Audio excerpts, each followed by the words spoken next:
Estimados amigos, muy buenas noches. Como siempre, es un gran placer saludarlos nuevamente en una emisión más de este programa, Aprender y Compartir, en donde en esta ocasión tenemos la compañía de un extraordinario estudiante, atleta, profesionista, padre de familia, apasionado del fútbol, apasionado del aprendizaje, del conocimiento.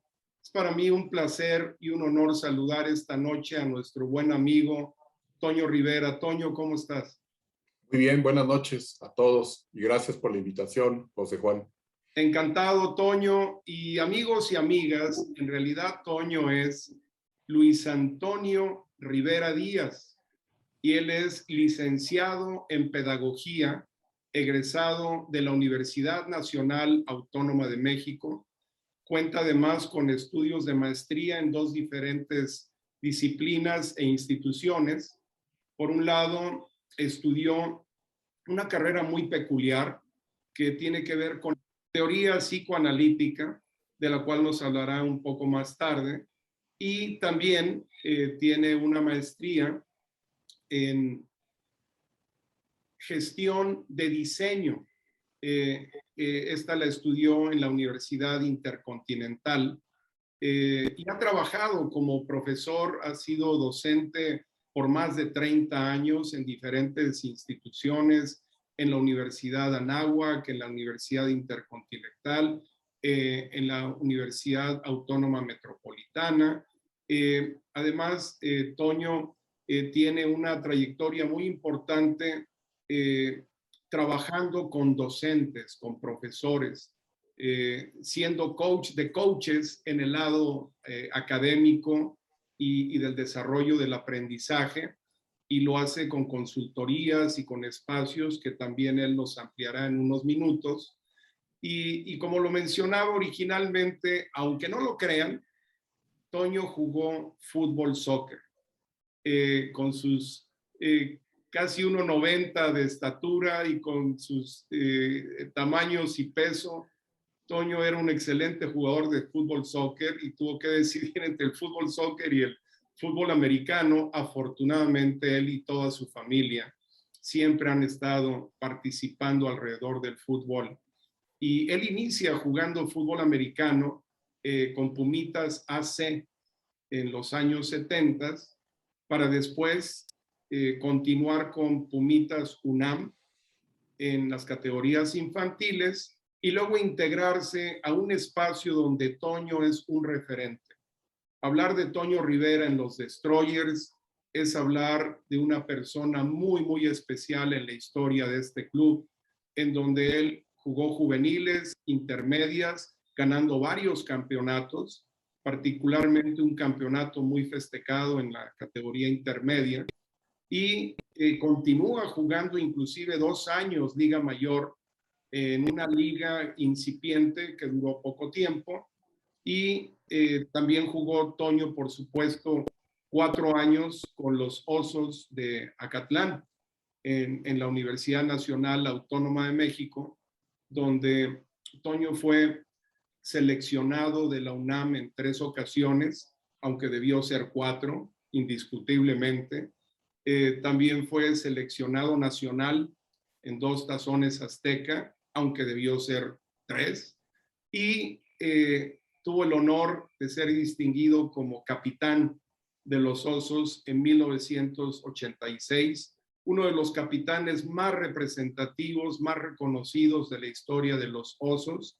Y también tuvo la gran fortuna y el honor de ser coach de linebackers en 1987, año histórico en que los Osos de Acatlán son campeones de la Liga Mayor del fútbol americano de México. Mi estimado Toño, ¿qué tal si nos amplías un poco acerca de esta trayectoria profesional tan interesante en la que tú te has desarrollado realmente en la enseñanza, en el aprendizaje, en la investigación? Eres investigador y eres profesor. Platícanos acerca de ello, por favor. Lo primero que me viene a la mente es que cuando yo estudiaba y ya jugaba, ¿no?, tenía separadas las cosas, ¿no? Por un lado, los estudios, además en una facultad totalmente libertaria, ¿no? Con toda la influencia de la escuela nueva, de algo que se llamó Escuela de Frankfurt, que fue la renovación del marxismo, digamos, la crítica estaba ahí en CU, en Ciencias Políticas y en Filosofía y Letras, y yo estaba ahí. Y por otro lado tenía el mundo del fútbol americano, de la disciplina, de el ideal norteamericano de sujeto, ¿no? Digamos, es como, yo digo que la iglesia contemporánea gringa, pues es el fútbol americano, entonces es como la ética protestante por acá, y por otro lado, el tema de la crítica, y de crítica muy vanguardista, ¿no? Pero yo estudié una carrera, digamos, que voy a llamar técnica, en el sentido de que la pedagogía no es teórica, sino que es pensamiento práctico. Y yo no me daba cuenta que yo tuve mis prácticas profesionales, ¿no? Involuntarias, sin querer, pues, valga la redundancia, porque al mismo tiempo que tomaba mis clases de pedagogía, yo estaba siendo entrenado y siendo entrenador. Entonces, digamos, tú lo sabes como coach, que un elemento fundamental de la educación es la didáctica. Antes de llevar cursos de didáctica, yo ya planeaba una práctica, ¿no? Cosa que le aprendí a mi hermano Isaac, que somos hijos de contador, y él es contador, como muy ordenado para hacer los tiempos y movimientos de la clase, que en realidad era la práctica. Y ya fue hacia el final de mi Liga Mayor que empecé a entender que eran dos cosas que podían comulgar, que podían enriquecerse y podían criticarse entre ambas, ¿no? Entonces, te doy un ejemplo. Actualmente yo pues trato de que todos mis alumnos lleguen temprano, ¿no?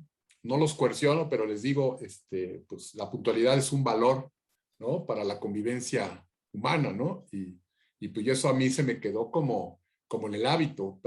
Aunque vivo en esta ciudad, es muy raro que yo llegue tarde a algo, ¿no? Eso se me quedó como hábito, ¿no? Entendí pues el tema de la colaboración, entendí sobre los alumnos, que cada alumno tienes que buscarle su posición. Digamos, ahora las teorías contemporáneas que seguro tú conoces, sabes que ya no distinguen entre una sola inteligencia, sino que las personas pueden tener distintas, no solo distintas ideologías, sino distintos estilos de pensamiento, como los jugadores tienen distintas habilidades y tienes que saberlos colocar, ¿no? Y eso fue como configurando mi carrera profesional, y yo te puedo decir que en muchos aspectos actualmente siento que sigo siendo influenciado por todo lo que me formó el ser entrenador, ¿no? Digamos, planear, yo fui evolucionando. Cuando yo acabé de ser coach de niños, ya no creía yo en este tema de que hay que ganar, ¿no? Traté de impulsar con el coach Ramírez Paredes, que era como yo en Destroyer, ser en los Búfalos de Toluca, tío de Fernando, Claro. ¿no? Si un día, si nos va a ver acá, pues lo mando a saludar. Digamos, como más limitación de las jugadas en las categorías de chiquitos, que todos tuviéramos las mismas jugadas, ¿no? Y que en vez de que fuera una práctica de 2 horas, que traíamos el modelo de Liga Mayor y lo implantábamos en los niños, lo cual se me hace una tontería, ¿no? Tuviéramos como un espacio más de esparcimiento lúdico para el niño, que le diera disciplina. Pero, por ejemplo, acabé con Tiny Tot, que eran los más chiquitos, no sé cómo se llama ahora, en niños de 8 años, ¿no? Acabamos repasando nosotros las jugadas, ¿no? Y en unos 20 minutos, y luego un día jugaban básquet, otro día jugaban fútbol, soccer, poníamos un espacio para que avanzaran en la tarea, ¿no? Etcétera, ¿no? Era como, quise hacer algo experimental ahí, ¿no? Y eso fue muy interesante. Y algo que yo le decía a los papás, porque los papás se enojaban mucho porque perdíamos, ¿no? Pero yo tenía autoridad moral, porque decía, bueno, pero el señor es, bueno, el joven es de Liga Mayor y él debe saber. Pues sí, pero vamos a seguir perdiendo, ¿no? Y se molestaban mucho. Yo les ponía el ejemplo que de la generación, fíjate, donde yo jugué en los Pumitas, yo creo que solo Alejandro Carpinteiro y Eduardo Sánchez Almeraya llegamos a Liga Mayor. Sí. De entrada, muy poquitos de los que juegan de niños, o en esa época, ahora hay más oferta de Liga Mayor, ¿no? Pero deben ser muy poquitos los que llegan a Liga Mayor. Y los que se van a dedicar al fútbol americano es el 0.001%, ¿no?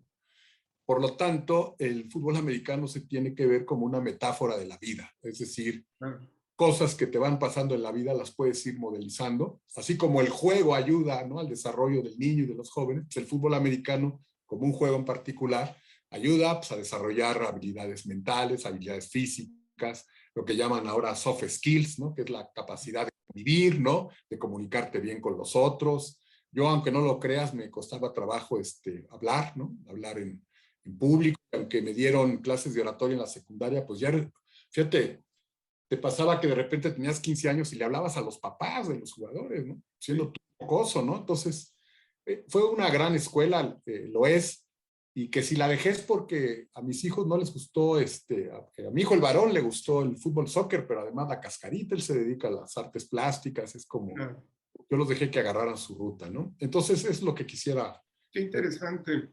Qué bueno que nos compartes esto, mi estimado Toño, porque cimenta, nos da un terreno muy firme para el tema de esta noche, amigos y amigas, en donde evidentemente contamos con un experto.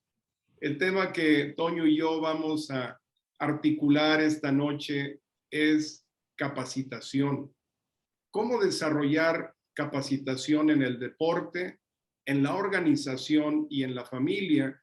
Y es que en realidad hablar de capacitación es hablar de desarrollo, de habilidades, de destrezas, de tener una serie de actividades que nos permitan comprobar que hay un crecimiento, una destreza y la oportunidad de rendir el potencial de cada individuo o de cada grupo en diferentes ámbitos.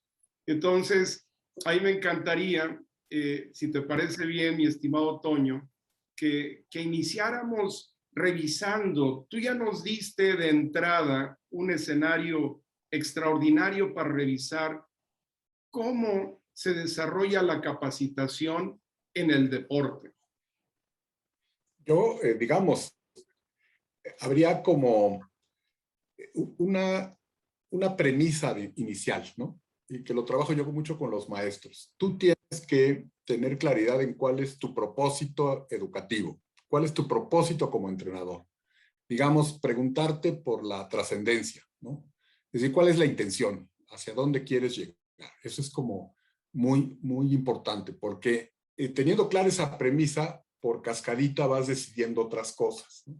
Entonces, cuando tú te planteas como entrenador de fútbol americano, como entrenador de fútbol soccer, de taekwondo, de cualquier deporte, o como profesor universitario, tienes que decir, ¿qué quiero hacer con este grupo? Y qué quiero también que suceda conmigo, ¿no? Eso es como un aspecto fundamental, porque te obliga a deliberar sobre tu quehacer profesional, que a la larga, si te involucras, va a ser ligado a tu proyecto de vida, ¿no? Entonces, creo que ese es un primer punto, ¿no? Y luego yo creo, y lo veo, o sea, claramente, lo comento mucho con los profesores y les hablo de lo que son los fundamentos en el fútbol americano, ¿no? O en cualquier deporte. Hay una parte que tienes que desarrollar y mantener en desarrollo diariamente, hasta que se vuelva un hábito.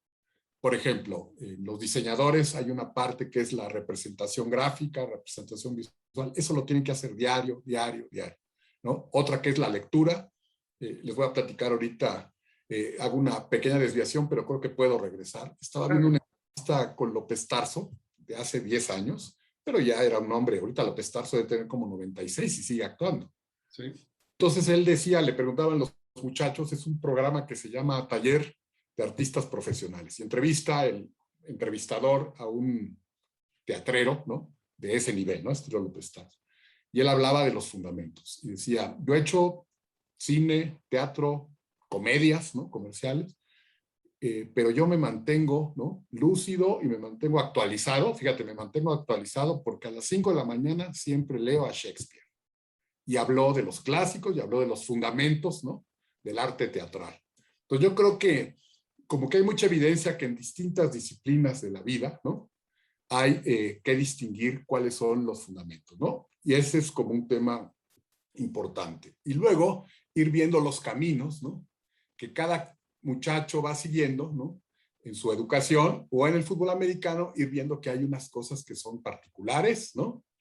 Y todo eso, digamos, la especialización que va teniendo un jugador, tiene que meterse en una estrategia, ¿no? Y yo creo que eso es igual en cualquier disciplina, ¿no? Entonces hay un pensamiento que tiene que ver con que logres ver todo el terreno. Si sirve, algo que hacíamos junto con el coach Víctor, era decir, ¿por qué no de repente, para que alguien juegue bien de tackle, no lo ponemos en el backfield, que pueda ver el juego desde el backfield, ¿no? Y así sucesivamente, ¿no? Entonces yo creo que tanto, tú decías, ¿no? La capacitación en el trabajo, en el deporte y en la familia. Yo lo que creo es que, a ver si me sale, y de quienes nos escuchen, me sale bien la metáfora, porque tiene que ver con que hayan tenido esta experiencia de visitar Guanajuato, ¿no? Cuando tú vas a Guanajuato y empiezas a caminar, ¿no? Te vas a confundir, ¿no? Y así vas aprendiendo y te vas dando de topes y te topas con un túnel y luego creíste que ibas a llegar a otro lugar y diste la vuelta como perrito persiguiendo tu cola, ¿no? Hasta que te subes al Pípila. Y lo que te permite el Pípila, ¿no? Es ver las ciudades de arriba, ¿no? Ese es, digamos, el pensamiento que luego te permite la estrategia. Pero sin el detalle de haber estado en el terreno, ¿no? De poco sirve haber subido al Pípila, ¿no? Entonces creo que es una buena imagen de los procesos educativos, es simplificar y complicar, simplificar y complicar.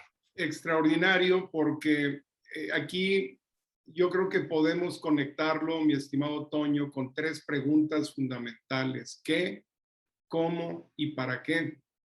Y que además, en esto que tú nos describes, evidentemente esta propuesta revolucionaria en su tiempo que ustedes desarrollaban, de poner a un jugador en una perspectiva diferente para que pueda visualizarse, es lo que hoy en día es observar las cosas en tercera posición, saliéndonos de la experiencia para poder tener una visión objetiva. Y los coaches tradicionalmente lo hacían, confío que lo sigan haciendo, se hacía una torre para observar la práctica, ¿recuerdas? Claro, claro. Y hay coaches que se subían solamente a gritar, pero los que sí estudiaban podían desde arriba tener una visión completa, ¿verdad, Toño? Sí, fíjate que trabajé, no te lo mencioné en el currículum, pero tuve la suerte de trabajar para algo que se llamaba CEDEI, que era el Centro de Desarrollo Industrial del grupo de Tremec, del grupo de los landeros, ¿no? De estos que están ahí en el pantalón, ¿no? La parte de autopartes, digamos, era para la que le trabajaba el CEDEI, el Centro de Desarrollo Industrial, ¿no? Y entonces yo formaba formadores, o sea, tomabas a algún ingeniero de planta y le dabas elementos de didáctica, o a los propios obreros, ¿no? Y tuve una experiencia maravillosa de dar un curso en el turno que era, creo, de las 12 de la noche a las 5 de la mañana, allí digamos, por la salida a Pachuca, una empresa que se llamaba Ejes Tractivos, ¿no? Hacían ejes para el grupo de autopartes, ellos hacían los ejes. Y tenían un programa, te estoy hablando de hace 20, 25 años, del operario flexible. Entonces, este tema, que es muy de la sociedad industrial, de atomizar el trabajo y que cada uno haga su parte, ya no se sostiene ni siquiera en la industria, pues. O sea, la industria a ese nivel se mueve con operarios que saben desempeñar distintas funciones, ¿no? Y yo me acordaba de eso porque, ¿cómo le explico? Es muy, muy bonito porque los académicos luego nos cuesta mucho trabajo adaptar el lenguaje a alguien que no es académico, y para que veas la época que era, y cuando les dije que ellos tenían que ser como Jorge Campos, me entendieron.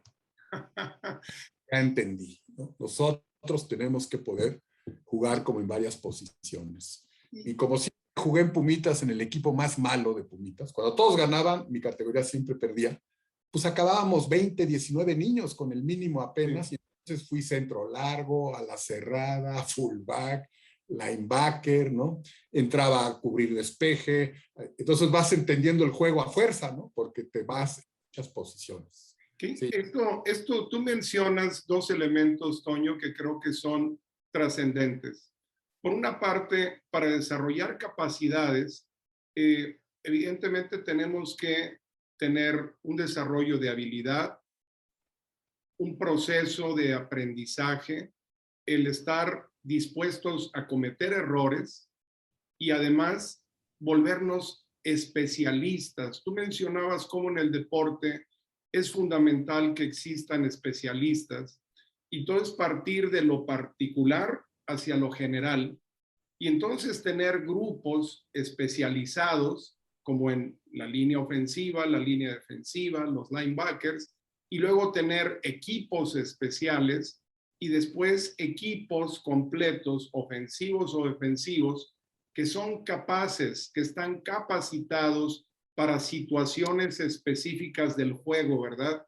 Claro. ¿Cómo desarrollar todo esto tan complejo cuando partimos de esa premisa que tú has mencionado del aprendizaje? Yo digo que tienes que negociarlo dependiendo el nivel de acercamiento que tengas al fútbol americano, el nivel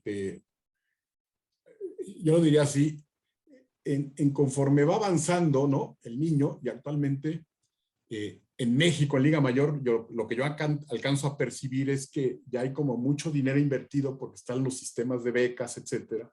Ya un equipo de Liga Mayor tiene que dar como muy buenos resultados. Entonces ahí lo central ya es que juegues muy bien el deporte, ¿sí? En ese momento ya el muchacho casi está formado y quiere jugar fútbol americano, se tiene que dedicar al fútbol americano. Y eso, si lo vemos como en una cuestión de grado, cuando los jugadores son niños, no debe tener tanta relevancia ese dominio técnico del juego, sino, digamos, las herramientas genéricas que le estás dando. Una muy importante es la construcción de autoestima, ¿no? De respeto, de eso que muchas veces la escuela te va socavando, ¿no? Quizás en el fútbol americano un muchacho puede obtener su propio autorreconocimiento y el reconocimiento de sus padres, de sus amigos, como que eso lo va a preparar para la vida. Si él quiere seguir jugando, entonces sí, pues tendrán que estudiar el juego. Yo todavía le fui a ayudar un poquito hace como unos 15 años al coach Alonso, poquito antes de que lo quitaran de los Pumas, y ya no entendía yo nada, o sea, me tuve que empezar a poner a ver el juego. Ha avanzado mucho el juego, lo que tú dices, hay paquetes de jugadas, hay una gran sofisticación, ¿no? Que te lleva como a tener que prepararte mucho más en el qué, ¿sí? O sea, es decir, y luego en el cómo, o sea, ¿qué drills pongo? Los drills que yo ponía cuando entrenaba a los Osos en 87, pues ya no funcionaban, ¿no? Las prácticas tenían como otro ritmo, ¿no? Era otro tipo de jugador, otro tipo de muchacho, es decir, ya estás como en Liga Mayor, ¿no? Digamos, metafóricamente en grandes ligas, ¿no? Ahí lo central sí debe ser que domine la técnica, todo eso, y el tema de su autoestima lo tendrá que construir en otros espacios, ¿no? O ese tipo de cosas genéricas, ¿no? En cambio, en los niños, lo central, ¿no? En los jóvenes, lo central debe ser su formación integral, ¿no? Claro. Incluso yo diría en Liga Mayor, o sea, porque te digo que finalmente, en principio, en Estados Unidos está concebido el fútbol americano para que estudies. Claro, y hay algo central, Toño, que tú mencionabas al inicio, los diferentes tipos de inteligencia. Cómo hoy aprovechar que existen una serie de herramientas para el ambiente socioemocional, para tener un enfoque, para vivir aquí y ahora, para tener una atención plena, ya se está aplicando al deporte. Y la clave es que los coaches estén capacitados. Tú acabas de mencionar cómo en tu experiencia te alejas del deporte, regresas y tuviste que volver a estudiar no solamente el aspecto técnico-táctico, sino todo el entorno de la realidad de ese momento. ¿Cómo hacer que los coaches, Toño, tengan esa conciencia de la capacitación? Bueno, yo ahí veo otra analogía con lo que yo hago con profesores universitarios, ¿no? Digamos, como yo soy un buen arquitecto, como yo soy un buen abogado, pues doy clases. Como yo fui un buen jugador de Liga Mayor, ¿no? Puedo ser entrenador. ¿Qué van a hacer esas personas? Van a repetir el esquema didáctico que ellos experimentaron, ¿no? Entonces, mientras ese esquema les dé rédito, pues igual no tienen por qué cambiarlo, ¿no? Yo digo que la formación aparece, la necesidad de la formación aparece en situaciones de crisis. Una, se me ocurre que de repente digas, pues seguimos sin ganar campeonatos, siempre nos gana el otro, ¿no? Esto es, algo está pasando, entonces, entre otras cosas, igual tenemos que enseñar de otra manera el fútbol americano, que es un poco lo que hacen las clínicas en Estados Unidos. De acuerdo, el coach ganador les explica a los otros cómo les ganó. Y eso hace que el campo, digamos, educativo del fútbol americano siempre se esté enriqueciendo. Entonces yo digo que la necesidad, en todo caso, de capacitarte aparece ante una crisis, ¿no? Digamos, no me hacen caso los jugadores, no les es relevante lo que les digo, seguimos perdiendo y tienes que ponerte a estudiar, ¿no? Yo creo que el profesionalismo de los coaches no me atrevo a opinar, por supuesto, del momento en el que ahora se enseña el fútbol americano, estoy completamente desconectado, ¿no? Pero yo creo que muchos de nuestros entrenadores no estudiaban. O sea, Me encanta lo que nos refieres, Toño, porque plenamente conecta con este programa. Aprender y compartir. Cuando el coach aprende todos los días, se está capacitando y comparte su experiencia. Y entonces, la forma en la que tú nos describes, Toño, desde tu perspectiva y desde tu experiencia, nos da una claridad para que los amigos y amigas que amablemente nos están escuchando y viendo tengan esta posibilidad de cambiar el paradigma. Y además, tú mencionabas también cómo estos principios, estos fundamentos del fútbol los has aplicado en otros entornos. ¿Cómo desarrollar la capacitación en la organización, en la empresa, mi estimado Toño? igual, opino de esta experiencia padrísima que tuve como de 2 años con el CDI, ¿no? Era, las empresas que entraron al TLC tuvieron que reconstruirse, hacer procesos de reingeniería para poder estar en el tratado, ¿no? Y las autopartes tienen que tener el nivel de calidad, ¿no? Para poder ir a las armadoras en Detroit o en Estados Unidos, la parte que sea. Entonces son empresas de altísimo rendimiento, ¿no? Bueno, ¿qué hacen esas empresas, no? Pues yo creo que, digamos, volvemos a lo de qué, ¿no? Tienen claro qué enseñar, ¿no? Tienen claro que digamos, perdón, qué tienen que aprender los trabajadores, ¿no? Pero sobre todo, implantan, pues, programas de lo que se llama, yo digo, en aquella época cuando iba, mejora continua, ¿no?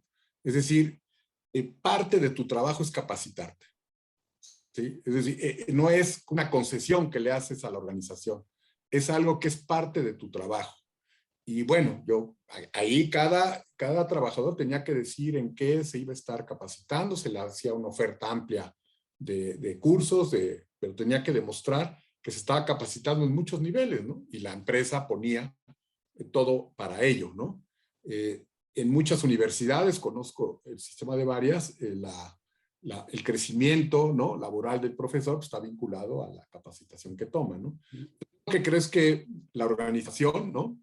Y además la metáfora viene de organismo, ¿no? Es un organismo que tiene que autorregularse y enriquecerse, alimentarse, ¿no? Y yo creo que eso es fundamental. O sea, es como, es esto que llaman los capacitadores gringos long learning. Es decir, tienes que aprender para siempre. Tienes que aprenderlo para siempre y aplica para una persona y aplica para una organización. Absolutamente de acuerdo. Y tú hablabas de dos aspectos que creo que son muy valiosos, Toño. Por un lado, puede existir un estímulo a través de tabuladores, a través de incentivos, pero como tú lo dices, el capacitarte, lejos de ser una opción, es una premisa. Es decir, para que el empleado y la empresa avancen, es fundamental, es necesario que exista capacitación. como lo es en el deporte. Alguien logra un campeonato y si quiere seguir siendo competitivo, tiene que seguir capacitándose. Si alguien aspira a ganar un juego, tiene que hacerlo. Sin embargo, en la empresa, Toño, y tú eres un especialista de la investigación, de la consultoría, muchas veces, paradójicamente, lo primero que cancela presupuestalmente la empresa es capacitación. Hay una crisis financiera o de mercado y una gran cantidad de empresas detienen la capacitación. Qué difícil enfrentar eso. Tú seguramente en tus décadas trabajando con grupos te has enfrentado a esto. ¿Qué opinas de ese fenómeno, Toño? Yo creo que tiene que ver con el concepto de la dirección, ¿no? Ese proyecto que teníamos en el CDEI, cambiaron claro que uno quedaba muy lejos, ¿no? Cambiaron los jerarcas y lo echaron para abajo. Era un proyecto así súper vanguardista. Para seleccionar al personal contrataban, en este caso eran ingenieros, ¿no? Contrataban ingenieros egresados TEC de Tlalnepantla, TEC de Monterrey, ¿no? O sea, público, privado, de la Ibero, de la UNAM, y los ponían en planta y les pagaban con un sueldo de mercado 6 meses para capacitar. ¿No? O sea, creían muchísimo en eso y esos programas fueron desapareciendo ahí. Ahora, yo no tengo idea de negocios, ¿no? Pero me imagino que cuando no tienes para la nómina, o sea, por simple sentido común, de repente dices, bueno, ahorita le... El tema es cuando sí tienes la posibilidad de decidir si tu modelo de empresa no pasa por el aprendizaje de toda la organización y el aprendizaje continuo, igual vas a castigar eso, ¿no? Entonces yo creo que eso es como un punto a considerar, digamos, pero para poder medir. Si el estilo del gerente, el estilo de la gerencia, no tiene como una reflexión como esta que estamos teniendo, de que a la larga, ¿no? Para que cada vez sea mejor el negocio, entre más gente capacitada tengas es mejor, a la hora que quiera decidir sobre a qué le invierto y a qué no, pues va a mochar la capacitación, ¿no? Y esto va conectado, Toño, con el empowerment, con la habilitación, Sí. con la facultación.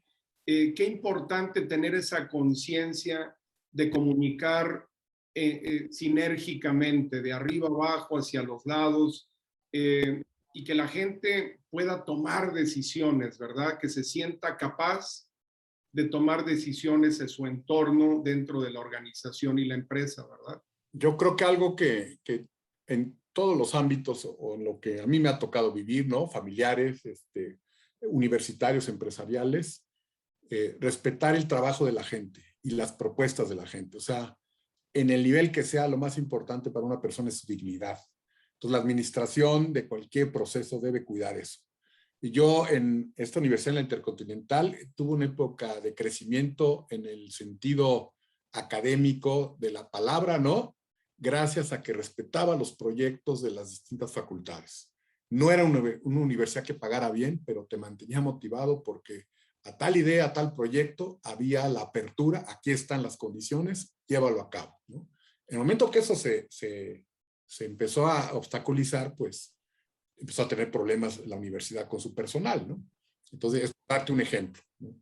Y que lo digo con todo conocimiento de causa y con todo el respeto a la organización, ¿no? Claro. Es muy importante, a la persona que trabaja en tu hogar hay que respetar su trabajo. O sea, eso es como un respeto a su dignidad, es lo que hay que hacer. Claro. Acabas de mencionar dos elementos que son centrales en la vida de cualquier ser humano, familia y hogar. Y hablar de capacitación suena muy técnico, pero en realidad es un aspecto fundamental para el crecimiento y sano desarrollo de una familia. ¿Cómo promover capacitación dentro de un ambiente familiar, Tony? Pues mira, acá hay un factor que es muy importante, que es el vínculo escuela-familia, ¿no? Y yo tuve la suerte de encontrar una escuela primaria para mis hijos que se llama Sócrates, ¿no? Que está, si ubicas en el DF, el mercado de Coyoacán, sobre la calle Jicotenca, adelantito. Todavía existe la escuela. Y había como lo que en ese momento se llamaba escuela de padres, ahí no se llamaba así, le huían a los nombres comerciales, pero en realidad había un trabajo continuo con los padres, ¿no? Con los maestros y con los niños, ¿no? Entonces, la enseñanza de la escuela de padres es que educar, ¿no? Requiere de formarte también. Uno, porque tuve la suerte de estudiar pedagogía y aún así hay cosas de tus hijos que te sorprenden y que no sabes qué hacer, ¿no? Hay cosas que hay que repensar. Estamos viviendo, digamos, si tú quieres ver cómo era mi familia, ve Roma, ¿no? Era ese tipo de familia. Ahora hay una noción de familias, ¿no? O sea, digamos, donde hay una serie de variantes, ¿no? Interesantísimas, ya no hay una sola manera de ser familia, y creo que es afortunado, y por lo tanto hay que entender mucho más. Creo que mi papá nunca iba a pedirme permiso, ¿no? Ahora nosotros tenemos que dialogar con los hijos, ¿no? Bueno, mis hijos ya son grandes, pero a los niños hay que explicarles, ¿no? Y yo creo que eso va generando una cultura de diálogo, de aceptación, de tolerancia, pero para eso hay que prepararse y no todos los padres tenemos las herramientas para eso. Entonces, pues estudiar, ¿no? Sobre qué es un niño, sobre qué es una familia, ir a grupos sin mayor pretensión que la de poner en verbo, ¿no? Aquellas inquietudes que yo tengo y hablar con mi par, que es otro papá y otra mamá, que igual tienen problemas similares. Eso yo creo que la escuela lo puede encabezar sistemáticamente, ¿no? O al menos cierto tipo de escuelas, ¿no? Absolutamente. De hecho, existen hoy en varios colegios estas redes de padres de familia y de alguna manera ya estructurado, hay programas para que los padres de familia se estén capacitando. Son los menos. La verdad es que todavía nos falta mucho por trabajar en este tema, pero lo que tú describes me encanta. Ve la película Roma y vas a ver mi vida creciendo. Y, y la verdad es que es una película que describe una época y un estilo de vida y un modelo.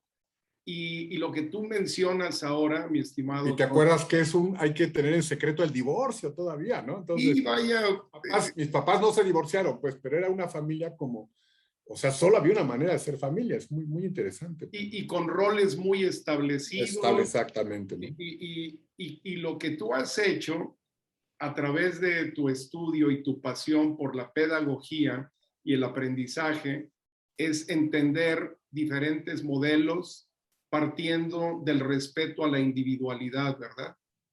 Sí, sí, yo creo que es el respeto a la individualidad y eso mismo ayuda a vivir en colectividad. Es una paradoja, ¿no?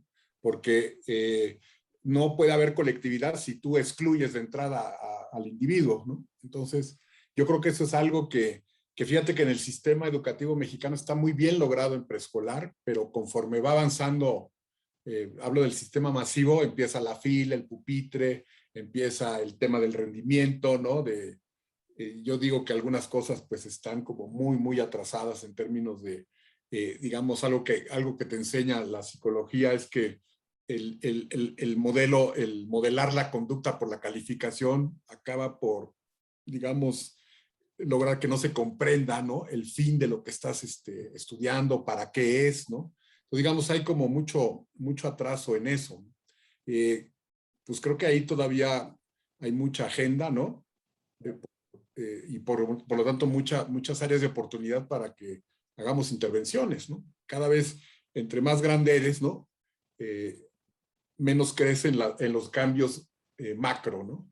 Yo Y, creo que lo que nos queda es hacer acupunturas. Me gusta esa metáfora porque en tu comunidad tú puedes hacer una acupuntura. Yo valoro mucho la labor de un hombre que era el que coordinaba los destroyers, digamos, que es el señor Humberto Garza, que falleció también prematuramente, pero era un hombre que pudo hacer una organización que en un sector de la sociedad nos ayuda a muchos a crecer, ¿no? Esa es una acupuntura.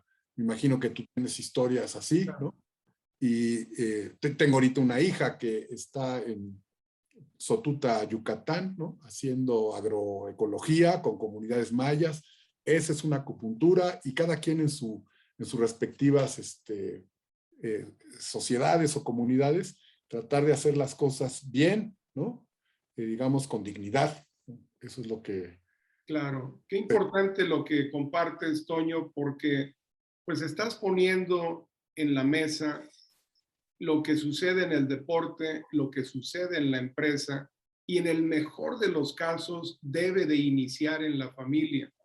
Eh, la autoconfianza, de la autoestima, el desarrollo socioemocional, el respeto a la individualidad y el somos un equipo.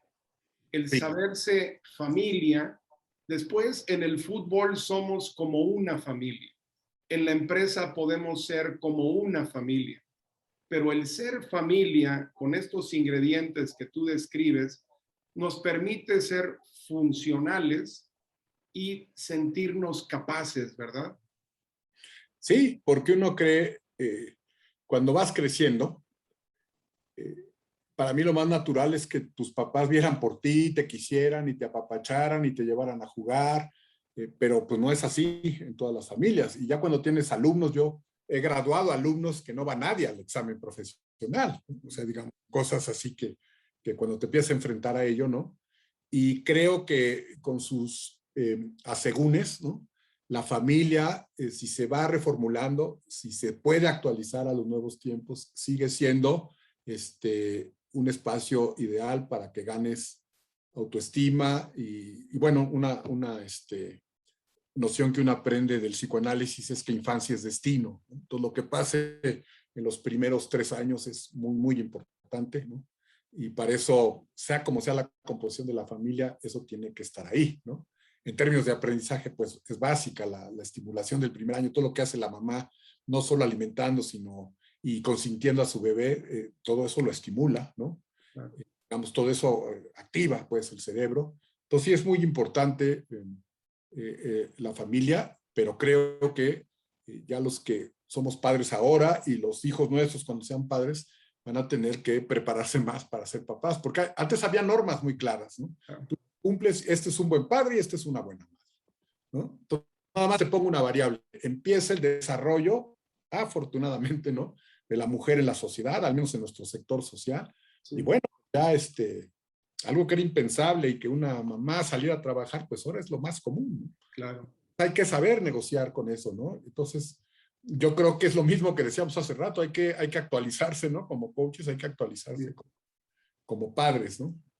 Y eso Absolutamente. es importante. Absolutamente de acuerdo, Toño. Y la verdad es que, amigos y amigas, hemos hecho un recorrido muy rápido por estos tres entornos: el deporte, la empresa, la familia, desde un punto de vista conceptual. Pero ahora le voy a pedir a mi querido Toño que se equipe y que nos platique qué viene a su mente de esas experiencias que viviste, Toño, como jugador o como coach. ¿En qué momento sentiste, me siento capaz? Creo que estoy capacitado para hacer, para enfrentar retos, para superar marcas. ¿Qué viene a tu mente de esa época como jugador en particular? No sabía que ibas a orientar la pregunta hacia allá y te voy a dar creí que ibas a preguntar como en general. Lo primero que viene a mi mente cuando recuerdo, si tú me dices, ¿qué te enseñó el fútbol americano? Yo te diría que la mejor enseñanza fue seguir jugando con toda tu intensidad cuando ya sabes que vas a perder. O sea, yo digo que eso es lo más difícil en la vida, tener esperanza en la desesperanza, ¿no? Y eso te fortalece, ¿no? Es decir, es como, yo tuve la suerte de coachar a unos niños, luego jóvenes, que perdieron un juego en 5 temporadas. Y luego tuve equipos que perdieron muchos juegos. Y ahí tuve jugadores que no bajaban su rendimiento a pesar, ¿te acuerdas que antes paraban el juego? Sí. Ok. Una vez nos paró un juego Pumitas, ¿no? Y que además es el único juego que perdió con mi hermano Isaac y conmigo de coaches y otros, el Titán, varios entrenadores, Felipe, el hermano de Juan Carlos. Esa generación perdió un juego, perdió ese juego y nos pararon el juego. Entonces, era esta tontería que todavía después del touchdown donde te paraban el juego, ponían el punto extra.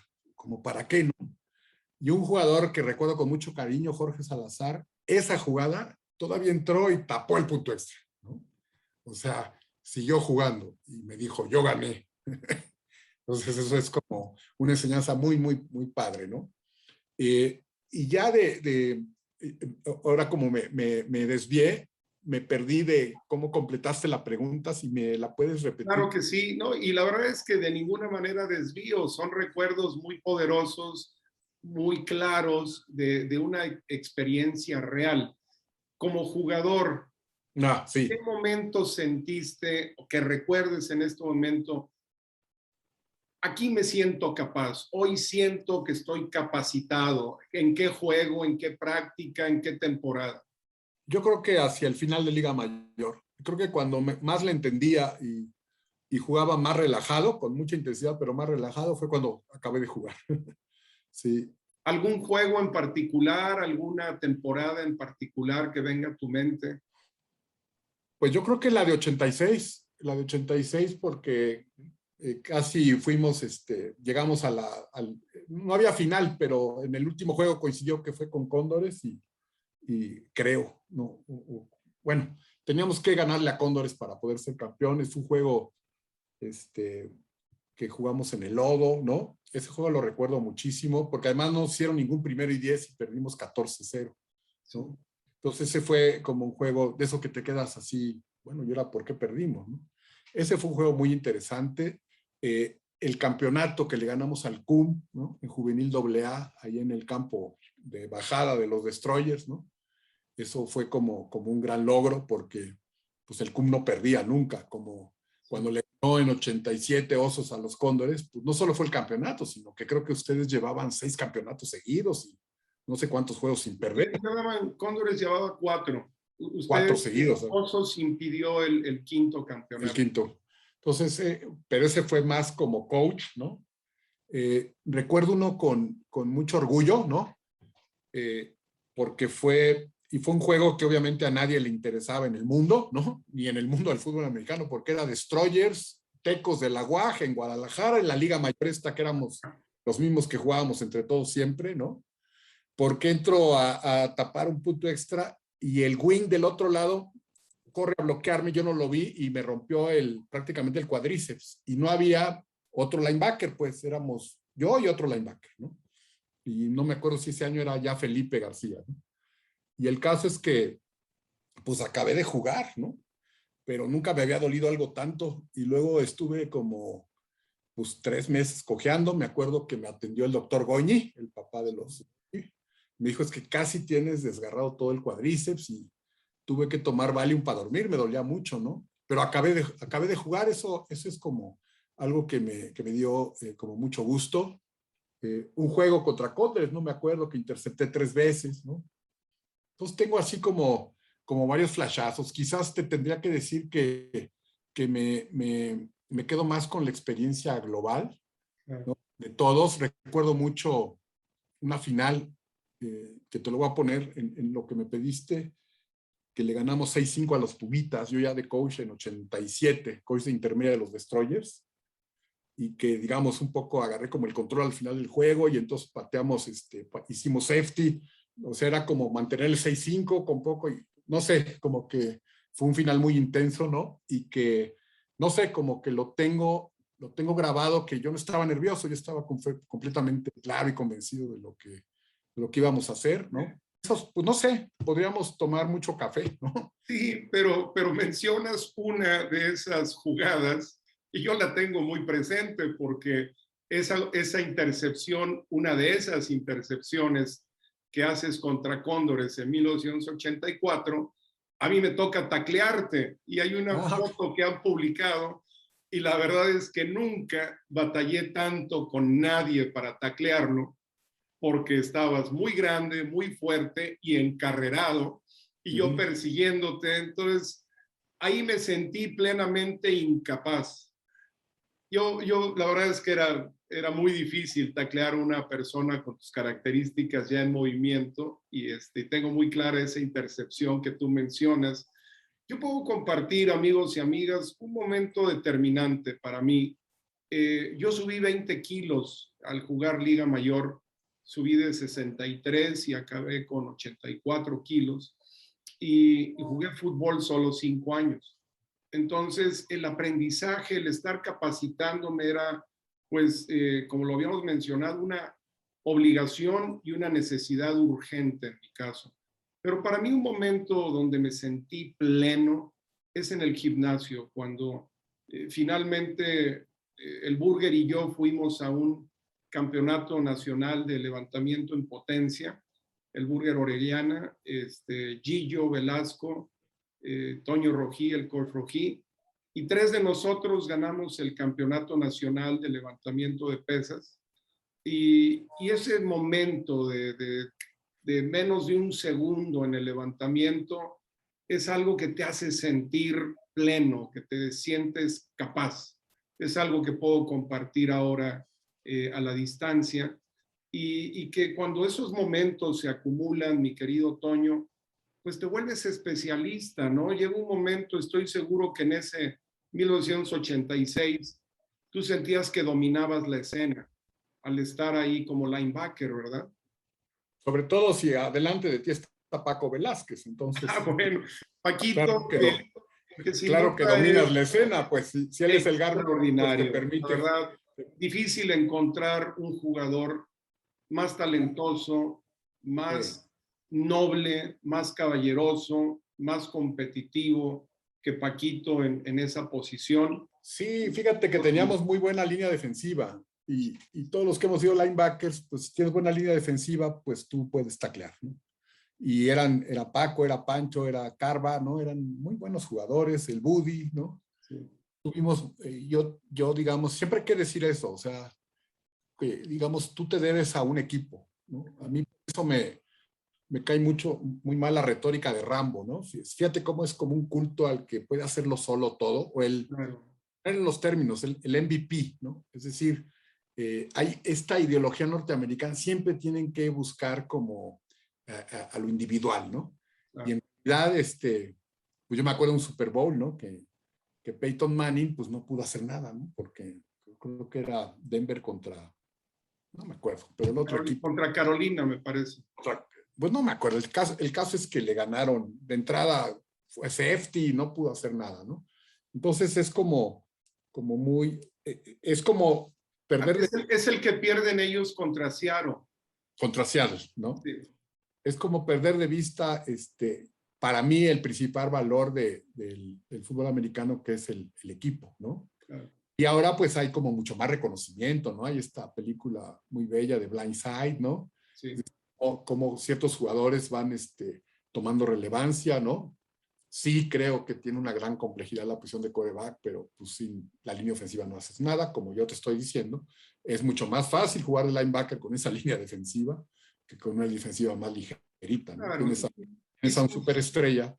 Y sin duda perteneciste, después de esa experiencia difícil en Pumitas, la verdad es que en Destroyers estuviste en equipos muy talentosos, triunfadores.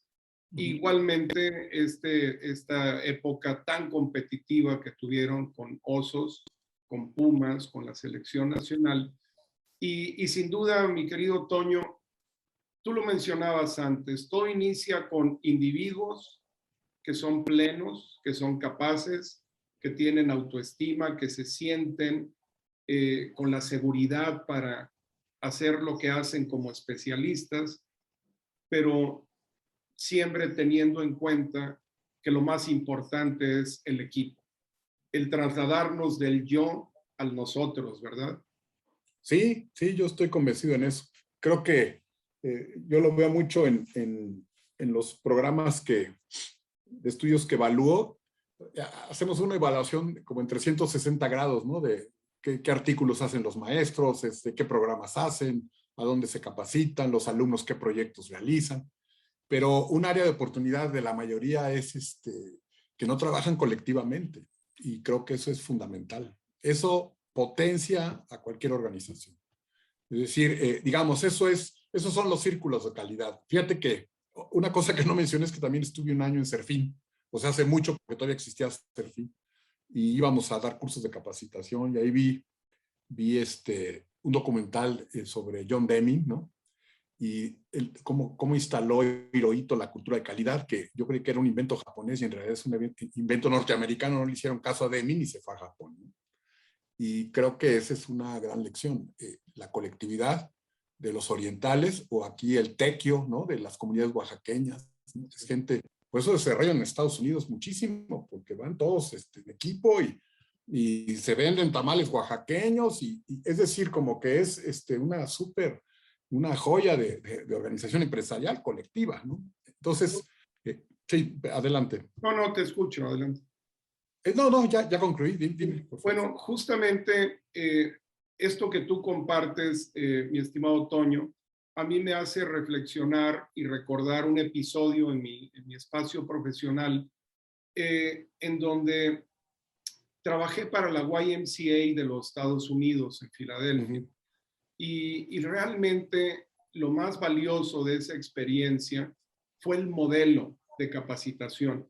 La YMCA es una organización sin fines de lucro y curiosamente el 80% de sus trabajadores son voluntarios, pero se les entrevista y se les capacita como a cualquier otro empleado y se les hacen los chequeos de drogadicción, de antecedentes penales, de experiencia, como a cualquier empleado remunerado. Y ese modelo a mí me ayudó muchísimo, me abrió mucho una visión de comunidad y también de respetar lo que tú mencionabas, la especialización. Entonces, algo que a mí me impactó positivamente y que he podido replicar en los trabajos en los que he tenido la fortuna de participar después de esa década. Esto fue a finales de los años 80, principios de los 90. ¿Cómo en tu vida profesional, mi estimado Toño, encuentras el ámbito de la capacitación? ¿Qué opinión tienes? ¿Cómo está nuestro país en términos generales en este terreno? No me atrevería a hacer un juicio, digamos, fundamentado de eso, ¿no?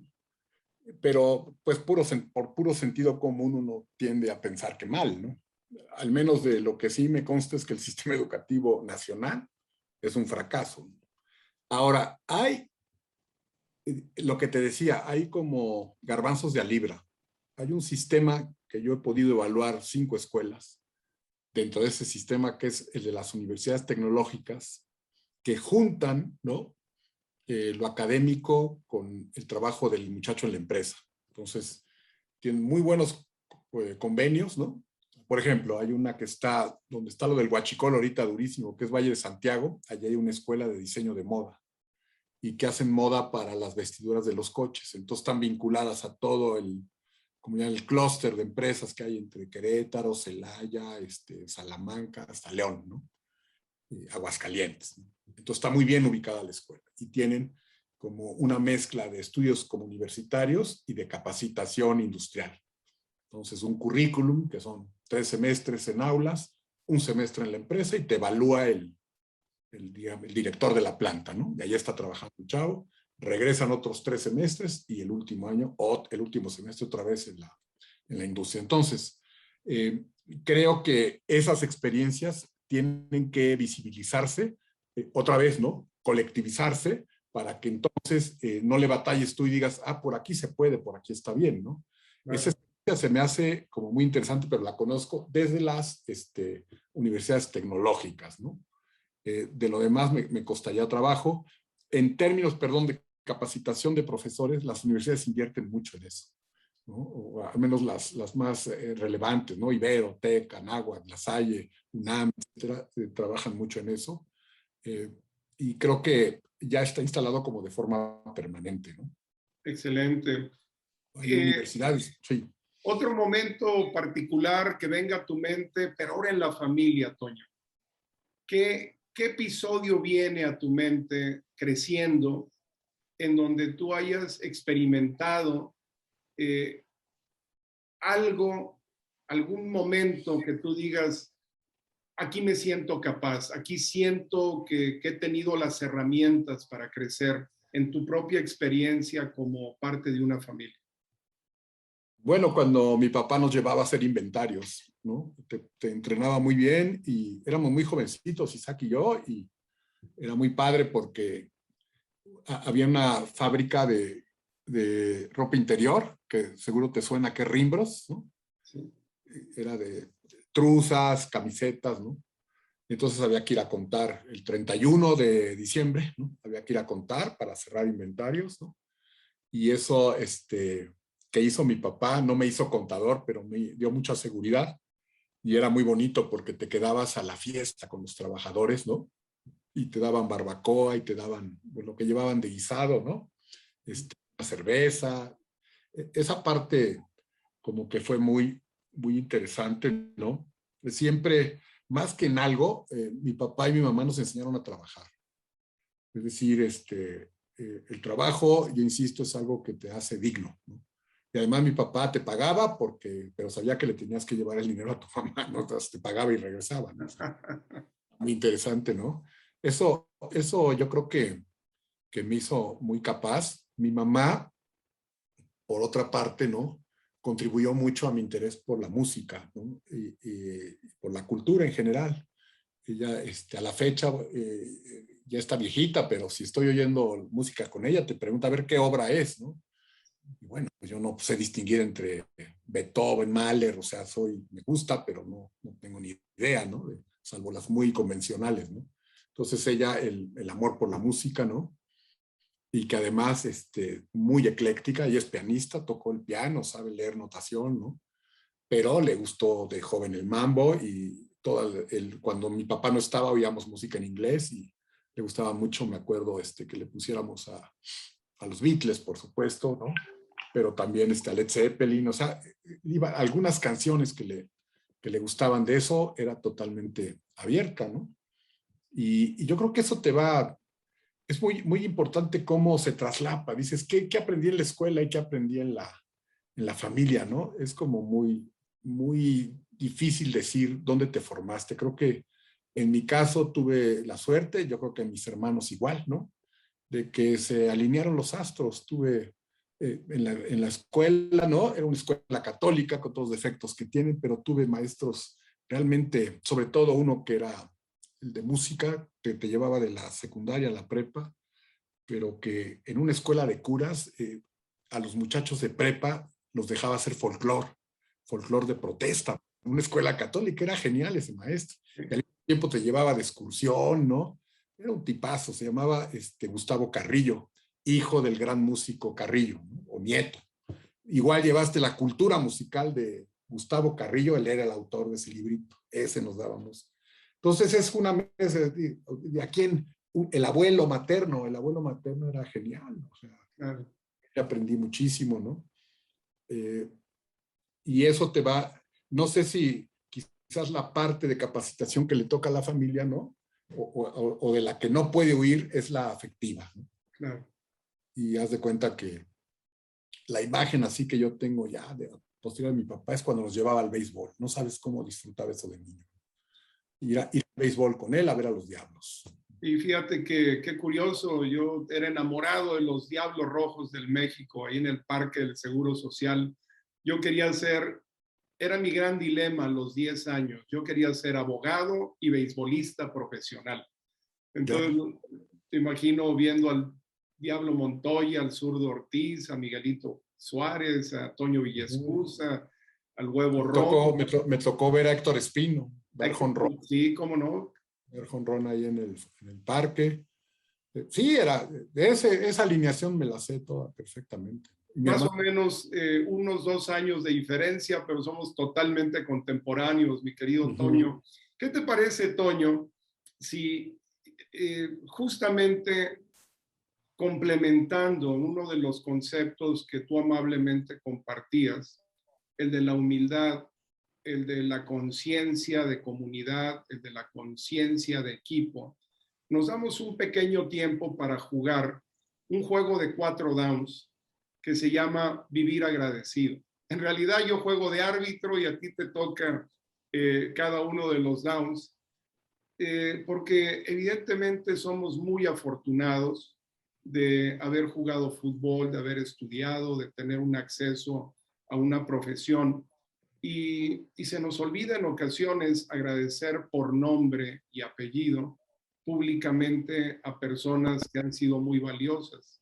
Entonces, si te parece bien, iniciamos un juego de 4 downs, en donde el primer down me gustaría preguntarte, ¿a quién te gustaría agradecer hoy por nombre y apellido por tu desarrollo como estudiante? A mi papá me enseñó el cariño por la lectura. Yo creo que en primera instancia, mi papá. ¿Podrías mencionar su nombre, por favor? Isaac de Jesús Rivera Ariño. Excelente. Ariño. ¿Alguien más en este tema, en este primer down? Yo creo que el maestro que tuve en primaria, Antonio Hernández, que yo gané premio de excelencia en sexto de primaria y me quería mucho. Ese maestro yo creo que me marcó muchísimo, ¿no? Ese sería un segundo, ¿no? Excelente, pues un reconocimiento, por supuesto, para ellos. En segundo down, mi estimado Toño, por tu desarrollo profesional, ¿a quién te gustaría agradecer hoy? Hijo, yo creo que a una profesora de la UNAM, la profesora Valentina Cantón Arjona, le he perdido la pista, pero era una excelente psicoanalista y una excelente didacta, ¿no? Yo creo que mucho de lo que he hecho yo como maestro lo aprendí de ella, los libros que nos daba. En la época donde nadie hablaba de interdisciplina, ella te daba un texto teórico y te daba aparte un texto literario, ¿no? Por ella agarré cariño por Shakespeare, por ejemplo, en una clase de conocimiento de la adolescencia, ¿no? Yo creo que esa maestra y una maestra argentina que tuve, que es la maestra Mirta Bisecchi, también una gran psicoanalista y que motivaba mucho a aprender. Yo creo que esas me ayudaron en la parte inicial de la formación profesional, ¿sí? Y ya en términos de la especialidad que tengo, que es la retórica, la filosofía, la literatura y la retórica, que eso lo aplicamos al diseño, ¿no? Pues hay dos profesores, que son el doctor Román Esqueda, ¿no? Que pues es además mi compadre, pero yo le digo, bueno, pero también eres mi profesor, ¿no? Yo te hago caso a lo que me dices, es muy buen profesor. Él estudia mucho filosofía contemporánea, ¿no? Pero es un perfil muy padre porque al mismo tiempo tiene una agencia de investigación de mercado, o sea, ejecuta la obra de Bach, aparte de filósofo, es concertista de guitarra, un hombre cultísimo y muy generoso.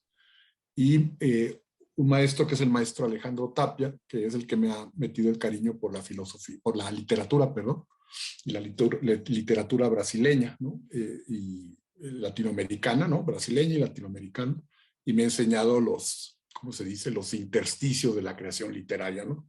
Yo creo que así como desde de lo inicial a lo que estoy haciendo ahorita, esos serían maestros que me han marcado y además me siguen marcando. Extraordinario, por supuesto, un reconocimiento para todos ellos. Tercer down, mi estimado Toño, por tu trayectoria deportiva, ¿a quién te gustaría agradecer hoy? Híjole, pues yo creo que a los hermanos Ramírez Paredes, al coach Donald, ¿no? El coach Rodolfo, muy buen entrenador, al coach Gerardo Vázquez, que en paz descanse, ¿no? Perdón, de los hermanos Ramírez Paredes, ¿recuerdas sus nombres? Víctor y Eduardo. Muy bien. Digamos, tíos de Fernando. Claro. Porque a mí el papá de Fernando no me entrenó, pero los Ramírez Paredes me entrenaron, y también el coach Gerardo Vázquez, él venía de los Búhos, ¿no? Un hombre sabio que sabía vivir, ¿no? Digamos, salía mi hermano Isaac, que conoce muy bien el juego, ¿no? Lo sigue viendo sin disfrutarlo, sino tratando de ver las jugadas, él era el quarterback, ¿no? Y entonces salía por el consejo al tiempo fuera y entonces el coach, que tenía mucho sentido común, le decía, échasela al negro. Esa era la jugada. Y el negro era nuestro amigo Ari, ¿no? Claro. Entonces, era de los coaches que entendían, ¿no?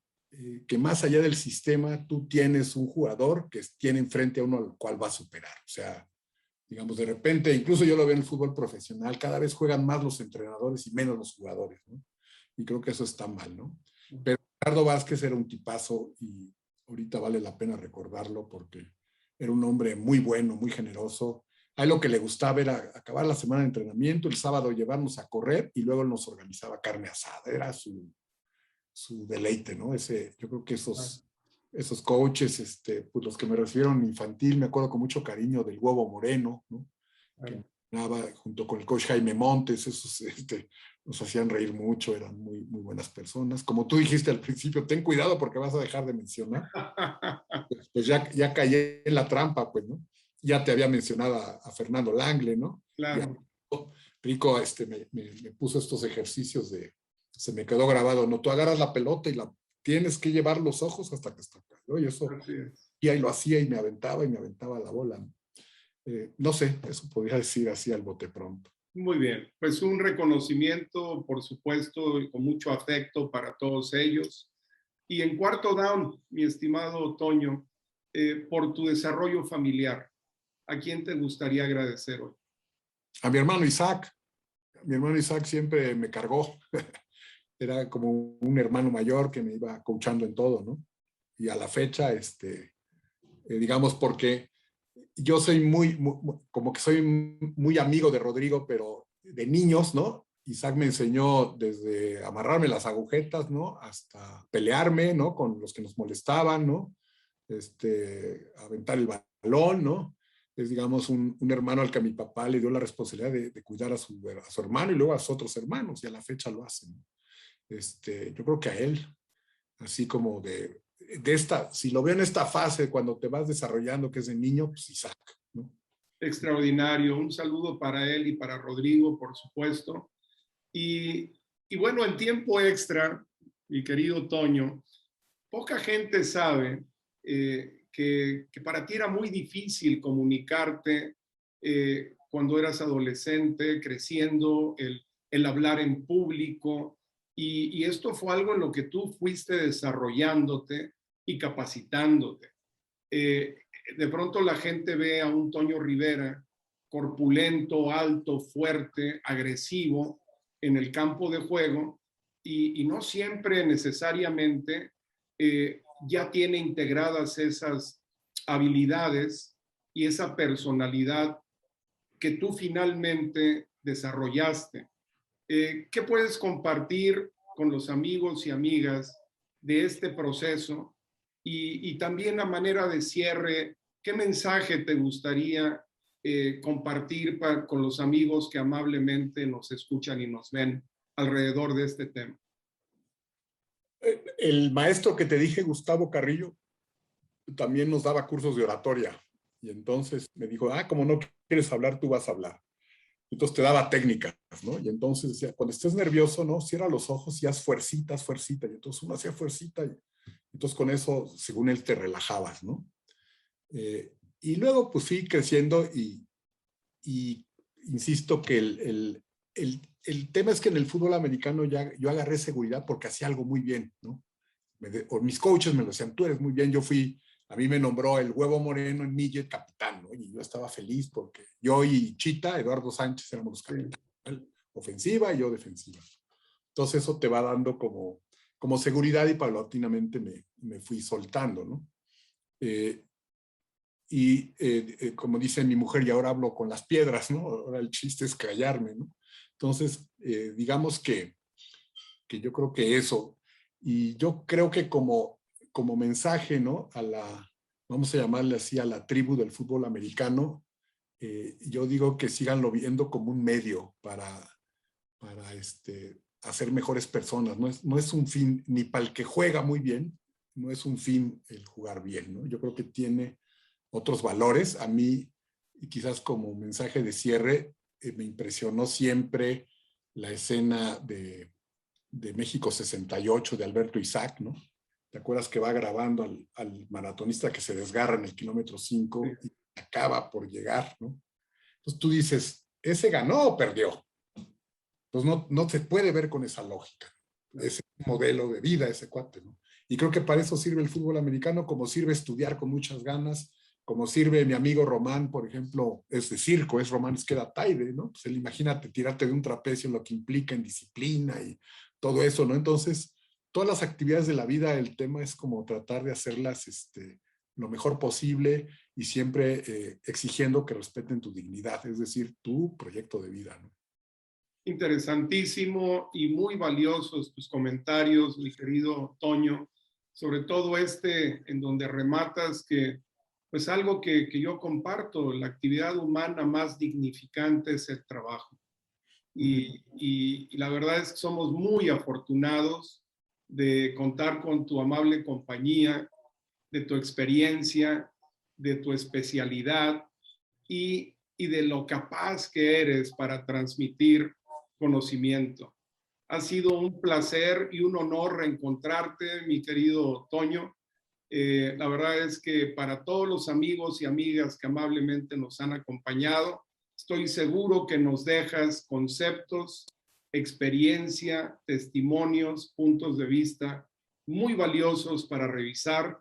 Y la verdad es que lo único que nos queda es invitarlos, amigos y amigas, a que amablemente nos acompañen la próxima semana en miércoles a las 8 de la noche, en donde tendremos un episodio más de este programa Aprender y Compartir. Mi querido Toño, muchísimas gracias. Muy buenas noches. Buenas noches, gracias. Encantado.